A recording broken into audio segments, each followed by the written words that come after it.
My dad's name is Chris.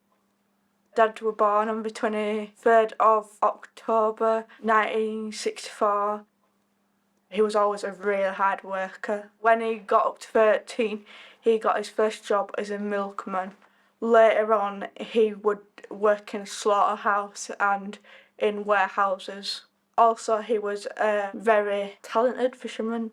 We would go to like Scarborough. My dad would buy us external visit passes to like haven sites whilst he did his fishing competitions. Then in 2010, we booked a holiday to Turkey. He just didn't seem right, I guess. He was at the toilet for like 2 hours. So after that holiday, he still seemed a bit off. So my mum took him to doctors. He got a blood test. 3 days later, after a blood test, they're like, we need to get him in for scans and stuff. They were like, this is a strange appointment. Why does it say oncologist? So I went to oncologist appointment, and they said, oh yeah, you've caught it like stage 3, I think it was, something like stage 3. And they're like, okay, we can't do surgery, and we can't do radiotherapy, but we'll try chemo. But then he had a blood test, and it turned out that chemo was not an option. The doctor was like, okay, all we can do is make you comfortable. My mum got me and my brother together and went, okay, just to warn you, in the next couple of days, most likely tomorrow, your dad will be coming home to pass it in comfort. So within maybe 2 weeks, we had moved him home, and then I was at school. Even before I set from school, I'm thinking, he's gonna die today. Lunchtime, my granddad came, and just as we was getting into drive, he just passed. He was 45. So whilst we was waiting for the, I guess, coroner and doctors to come to sign,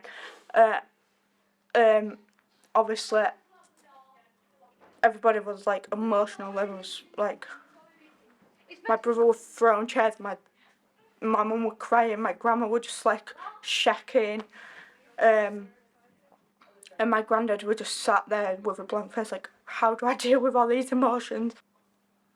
I had a stuffed toy, put him on his chest. On the day that we went to see him embalmed, I jumped out of my skin and went, he's alive! Yeah, it just felt really weird because they did it as if he was alive in a way. During that time, I was really, really struggling with how I was feeling. I was admitted to this fit place that helped with people with grief, but there was a long waiting list, so I was thinking, is there really any point to go on to it, because I don't know how long I'll feel this intense pain or whatever. It was just generalised education of grief. So they're like, okay, you have 7 stages of grief, which we now know is baloney. It was a rush and I couldn't break my feelings down properly because grief is hard to understand just in general, but for me, with a learning disability, it was harder for me to communicate with everybody. So it didn't really support me for that 6 weeks. When it originally happened, I was just like, oh, I'll just have to deal with it. I just have to live with it because grief comes around again and again. I've learnt not a lot of walls have survived my fists. I just forgot about it in a way because I'm like, well, I've got to get used to it. I just learnt to live with it, I guess. It's just circle of life, innit?